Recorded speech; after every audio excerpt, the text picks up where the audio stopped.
તો અમદાવાદ શહેરમાં જે રથયાત્રા ધીરે ધીરે આગળ વધી રહી હતી અને જ્યારે ગજરાજ બેકાબુ બન્યા હતા તે અંગેનો આ બીજો વિડીયો સામે આવ્યો છે કે જ્યાં આખી ઘટના સર્જાઈ અને પરિસ્થિતિ આખી બેકાબુ બની ગઈ હતી। જે ગજરાજ હતા તે બેકાબુ બની ગયા હતા અને 3 જેટલા ગજરાજ છે તે બેકાબુ બન્યા હતા। સૌથી પહેલી તસવીર કે સૌથી પહેલો વિડીયો એ સામે આવ્યો હતો કે જ્યાં તમામ જે લોકો હતા તે ઊભા હતા અને ધીરે ધીરે ગજરાજ આગળ એકદમથી આવી ગયા અને ત્યારબાદ બેકાબુ થઈ ગયા હતા। તો લોકો પણ પાછળ તેમની પાછળ દોડતા ગયા અને જે લોકો રસ્તા પર હાજર હતા, જે ભક્તો રસ્તા પર હાજર હતા તેમને સાઈડમાં કરવાની કામગીરી કરવામાં આવી। આ સીધી તસવીરો સામે આવી રહી છે। એક બાદ એક એ ઘટનાના વિડીયો સામે આવી રહ્યા છે કે જ્યાં ગજરાજ બેકાબુ બની ગયા હતા। 3 જેટલા જે ગજરાજ હતા તે બેકાબુ બન્યા હતા, પરંતુ સારા સમાચાર એ કે કોઈપણ પ્રકારની જાનહાનિ સર્જાઈ નથી અને અત્યારની વાત કરવામાં આવે તો અત્યારે પરિસ્થિતિ કંટ્રોલમાં છે। તમામ પરિસ્થિતિ પર કાબુ મેળવી લેવામાં આવ્યો છે, પરંતુ આ ઘટનાના એક બાદ એક વિડીયો સામે આવી રહ્યા છે, તસવીરો સામે આવી રહી છે અને એ જ વિડીયો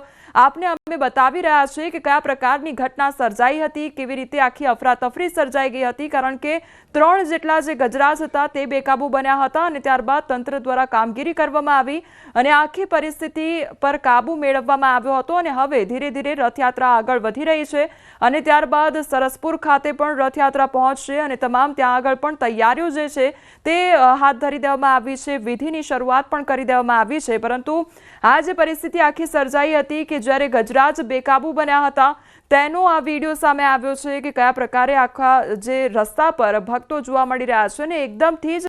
ગજરાજ દોડતા આવ્યા રસ્તા પર, તેના કારણે જે તમામ ભક્તો છે તેને રસ્તા પરથી સાઈડમાં કરવામાં આવ્યા, એટલે કે જે રસ્તા પર ભક્તો ઊભા હતા તેમને દૂર ખસેડવામાં આવ્યા કે તેમને કોઈપણ પ્રકારની ઈજા ન સર્જાય, કોઈપણ પ્રકારની જાનહાનિ ન સર્જાય, તેને લઈને તમામ કામગીરી કરવામાં આવી હતી અને ત્યારબાદ તંત્ર દ્વારા જે ગજરાજ છે તેને કાબૂમાં લેવાની કામગીરી કરવામાં આવી અને અત્યારે સ્થિતિ કંટ્રોલમાં છે।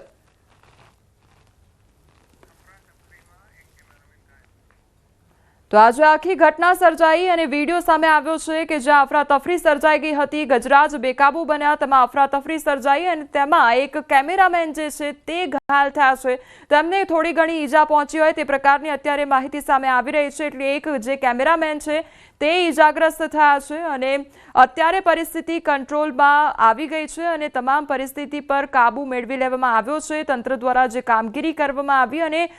સંપૂર્ણ એ ધ્યાન રાખવામાં આવ્યું છે કે કોઈપણ પ્રકારની ઈજા ન સર્જાય અને જે ભક્તો છે તેમને કોઈપણ પ્રકારની તકલીફ ન થાય તેની તકેદારી રાખવામાં આવી। પરંતુ આ આખી ઘટનામાં જે અફરાતફરી સર્જાઈ ગઈ હતી, જે ભાગદોડ થઈ ગઈ હતી, તેના કારણે કેમેરામેન ઈજાગ્રસ્ત થયા છે।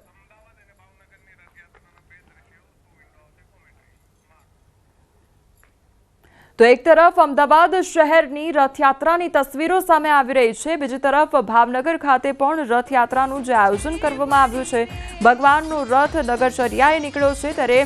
એ ભાવનગરની પણ તસવીરો સામે આવી રહી છે। એક તરફ અમદાવાદ શહેર અને બીજી તરફ ભાવનગરની કે જ્યાં ભાવનગરમાં 40મી રથયાત્રાનો પ્રારંભ થયો છે અને ત્યાં પણ ભક્તોની ભારે ભીડ જોવા મળી રહી છે। ભક્તો ભગવાનના દર્શનાર્થે ઉમટી રહ્યા છે અને